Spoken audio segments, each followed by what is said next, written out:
O Pinóquio teve uma das adaptações mais bem feitas, e mesmo com isso, muitas pessoas não deram chances a ele. E eu não te culpo. Pinóquio para os íntimos é uma das maiores misturas de ideias com vários elementos de diversas categorias, justamente por ter caído em domínio público. Criado há mais de 70 anos por Carlos Collodi, possui uma das histórias totalmente bem feitas e com ensinamentos morais, porém que ao longo do tempo a história foi totalmente modificada ao horror e beirando a malícia.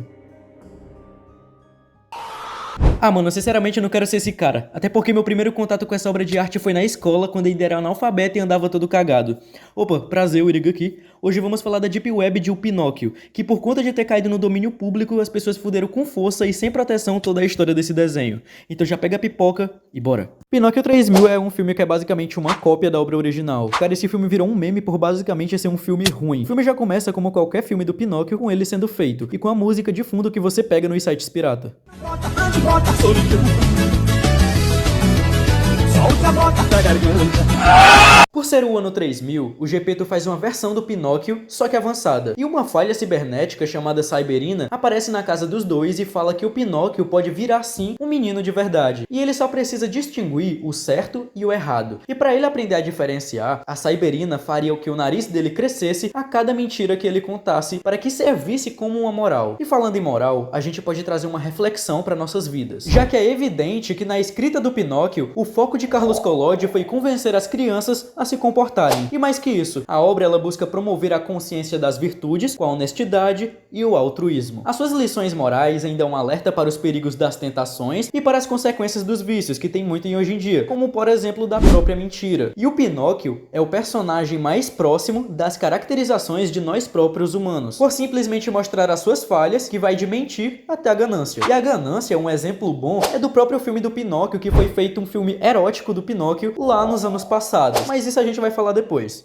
Agora voltando pro filme, nesse meio tempo, o prefeito da cidade chamado Scambly estava irritado com as crianças e teve a brilhante ideia de transformar elas em escravos robô, assim fazendo elas trabalhar ao invés de brincarem. O Pinóquio, durante esse tempo, tá descobrindo as coisas do mundo, então ele não consegue distinguir rapidamente o bom e o mal, mas ele sabe que ajuda o prefeito, então ele fica deprimido por supostamente ter ajudado a concluir o seu péssimo plano lá. Até porque, na sua cabeça, o bem e o mal não tinha sentido. Então com isso, o Geppetto, no fim das contas, acaba também transformado em robô. E enquanto isso, o Pinóquio e o ajudante do Geppetto e a filha do prefeito viram contra o prefeito para tentar reverter a situação. Meu Deus, é tanto prefeito que... Meu Deus do céu. E com isso a gente já consegue tirar mais um ensinamento do filme. O psicólogo Jordan Peterson, ele associou a condição de uma marionete à ideia de que todo humano ele é controlado, queira ele ou não, por forças internas ou externas, e muitas delas até mesmo desconhecidas ou além da nossa compreensão. Como acontece até no próprio filme, onde o prefeito ele faz com que as crianças virem robô. E isso, se for ver de um modo geral, na visão das crianças, isso é um problema externo, por conta que o prefeito quem fez isso com elas. Mas quando você vê isso na visão das crianças, na visão dela após virar um robô, isso já é um problema interno. Então meio que tudo nela mudou, então meio que ela não consegue se controlar, então já vira um problema interno que está dentro dela. Agora trazendo essa parte para nossa realidade, é como quando você quer muito algo. Por exemplo, você quer muito algo, mas você mesmo acaba se limitando a não conseguir aquilo por pensamentos ruins e negativos. E isso é uma força interna. Já a força externa é o que faz muitos desistirem, que é a falta de apoio, por exemplo, quando você quer muito algo, mas você não tem apoio dos pais ou familiares, o que acaba gerando a sua própria desistência. Se você perceber bem, nesse filme do Pinóquio 3000, eu tento trazer reflexões para que a gente possa refletir de acordo com a nossa atual realidade, que mesmo trazendo uma adaptação horrível, a gente consegue sim tirar um ensinamento de fato. Porém, o propósito desse vídeo não é ensinamento, e sim mostrar uma obra esquecida e completamente tosca de Pinóquio, que seria As Aventuras Eróticas de Pinóquio.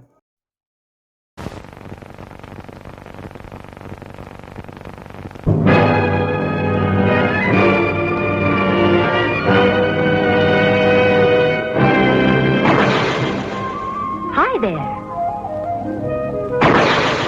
May I introduce myself? I'm the fairy godmother around here. O filme começa com uma mulher solitária chamada Geppetta. E bom, se você viu aí o resumo do filme passado, Geppetta, na verdade é Geppetto, que seria o pai do Pinóquio. E beleza, na Geppetta, né, como foi colocada no filme, ela tá moldando um homem de madeira. E ela, completamente admirada lá com o seu trabalho, ela vai e coloca um colar no pescoço do boneco de madeira. Então beleza, já que o Pinóquio tá feito, é hora dele ir pra escola, né? Não! Então é hora do Pinóquio ir brincar, né?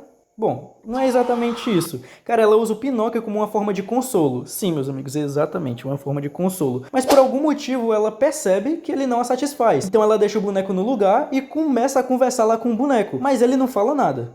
Depois a Geppetto vai dormir, insatisfeita, deixando o Pinóquio virado para a parede. Mas então a fada madrinha aparece e transforma o Pinóquio em finalmente um humano. E o Pinóquio agora quer satisfazer a Geppetto, até porque ela é sua amada criadora. E vocês sabem que o filme no passado, como uma lição de moral, o nariz do Pinóquio crescia a cada mentira que ele fazia. E bom, vou nem te dizer o que cresce a cada mentira que ele conta, né, mano? Beleza, então a fada madrinha diz que pra que ele tenha uma experiência como um ser humano, ela pede pra que ele saia na rua pra se comunicar com as pessoas antes de ir lá pra sua criadora. Então ele sai e a primeira pessoa que ele fala já é um cafetão, que se chama Jojo, que o cara é igual o Mario, mano. Vocês têm que ver, o cara é igual o Mario. Beleza, então o Pinóquio se apresenta ao Jojo e fala que não sabe fazer amor. Então basicamente ele vai fazer com a mulher que é lá da casa das primas lá, se é que me entende. Então depois disso tudo, o Pinóquio volta pra casa e mostra lá o que sabe fazer com a Geppetto. E, cara, a melhor frase desse filme é a Geppetto pedindo pro Pinóquio mentir, né? E você sabe já o porquê, né?